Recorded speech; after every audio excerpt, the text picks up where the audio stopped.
has come. For 300 years, we prepared, we grew stronger.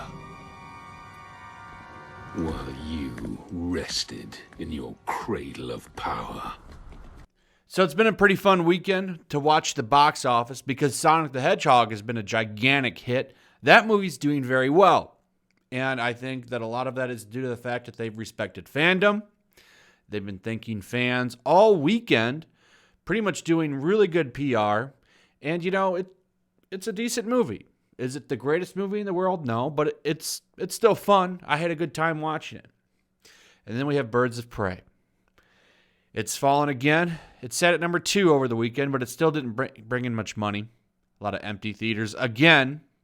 And now you've got everyone trying to save the film. So here was an article. I'm not going to read this one, but I wanted to pull it up. Birds of Prey does not hate men.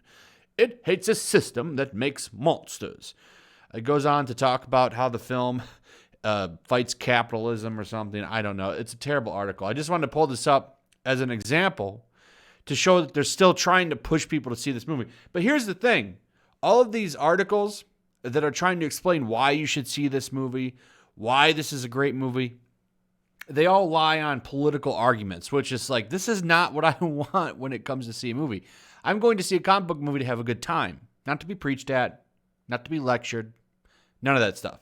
But this is what they want to use because these people think that this is what's going to get you to go because they live and breathe this crap 24/7, not understanding that the normal person wants to get away from all of that and just get a little escapism. But they don't get that. So what are some ideas to save this movie? Well, they've been trying to do pretty much whatever they can. They've been trying to blame men and all this stuff. They're pretty much, this is the last-ditch effort. So what do? Naturally, they think they can just go to Twitter and save it. So I've talked about this before. 10% of the people on Twitter, you got 10% of the user base on Twitter, they control the narrative. They can usually get anything they want trending, and they're the loudest voices. And for some reason, you know, they drive all the traffic because, well, they'll literally tweet hundreds of times a day. And this pretty much dominates the topics and the conversations that trend and stuff like that over on the platform. So one thing that they've done is to try to get a hashtag going to support the movie.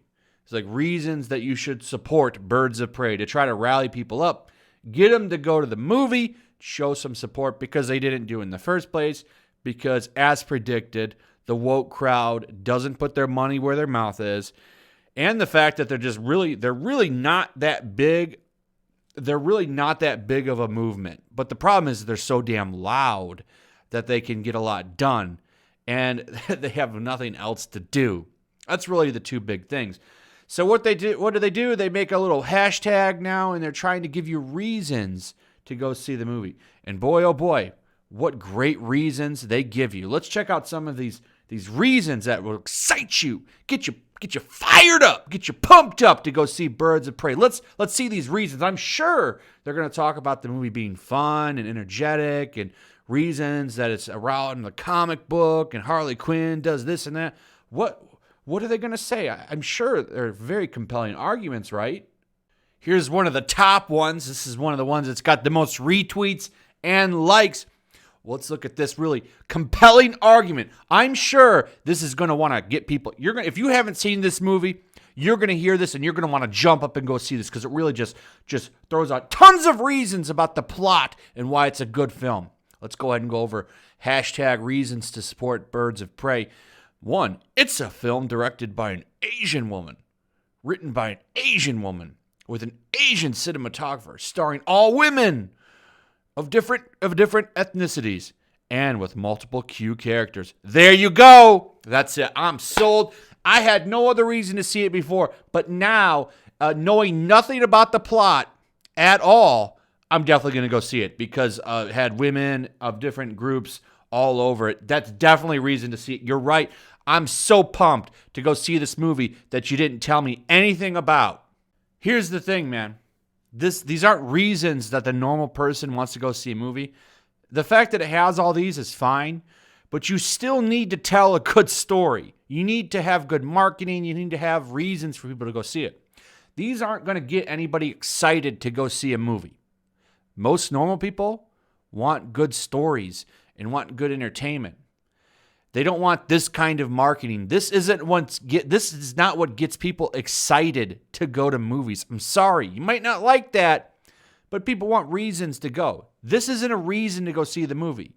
This is just cringe identity politics that most normal people don't give a crap about. And I know you guys love your identity politics stuff, but it's not a selling point. There's a reason. There's a hashtag called Get Woke. Go broke. Because it's literally true. You can't rely on this stuff.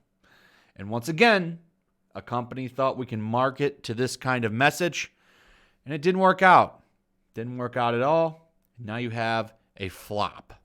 Now I can go and I can pull up that hashtag on Twitter, and the majority of them are about fighting patriarchy and all this stuff. But they're not all bad. Some people do have good arguments. This one's not so bad. The action is great. The plot is easy but interesting.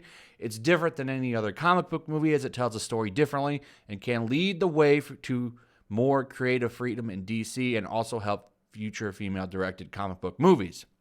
I think Wonder Woman did a fine job with that, but, let's forget about that film because everyone liked it. I don't know, because it didn't use woke narratives. Maybe that was it. I'm not sure. But either way, this isn't a bad tweet. It tells you the action's good, the plot is not that complicated, and that it's different than other comic book movies. This is a good example of trying to get people to go to see the movie. Now, who's directing the movie, I would argue no one cares about. There's only this weird segregation crowd that cares about that. Most normal people don't give a damn who directs the film or makes it. They just want good stories. So this one's not that bad. This one's not that bad either. Well-crafted script with significant character arcs that converge into a coherent story. The characters are written with heart, love, and respect towards the source material. That's not 100% true.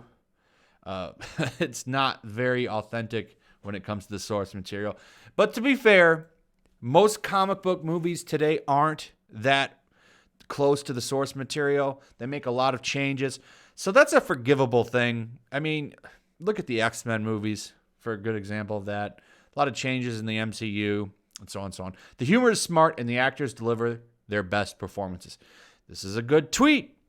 Just tells you the movie's good. You should go see it. A lot of passion in there. That one's fine. But when you go to the hashtag, like I said, and you pull it up, and I see tweets like this telling me who Harley likes to get in bed with, this isn't a reason that I care about seeing the film. It's not a big deal, but this isn't what's going to drive me to go see the film. What I want to know is if it's a good film. This isn't a reason that I really care about, and it's not something that's going to get me to leave my house. It's 2020. These things are pretty standard now. It's not that crazy to have this kind of relationship in entertainment.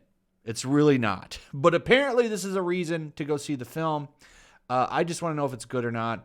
And most of these are pretty mixed up, but a lot of the really popular ones are the ones that are saying you should see it due to fighting patriarchy or, who Harley likes to hook up with or how many women made the film or so on and so on and so on. These aren't reasons that most normal people care about. Normal people just want a good film. And that's the problem with this film is they haven't pushed on that. They haven't pushed on that. They pushed on identity politics. One thing that I want to say for this film, all right, I didn't think it was that bad. I thought it was, like kind of in the middle. It's average. It's not bad, but it's not good. What really hurt this film is what they're still doing now, trying to market it into this narrative that you need to go see it because of, these ideologies. That Ewan McGregor run around talking about being chief misogyner and all this stuff. These were bad messages, and it turned people off. I personally didn't think the film was super, super woke. It had some woke stuff in it, but for the most part, it wasn't a terrible movie. But the problem is, when you ask people about the film, especially these people that are pushing that hashtag like I was showing you, they don't give you reasons why the film is good. They say go see it to fight the patriarchy. I'm sorry. The average person doesn't want to spend $40 between 2 tickets and food and concessions to go fight the patriarchy. They'll do that on Twitter. They're not going to put their money where their mouth is and go support the film.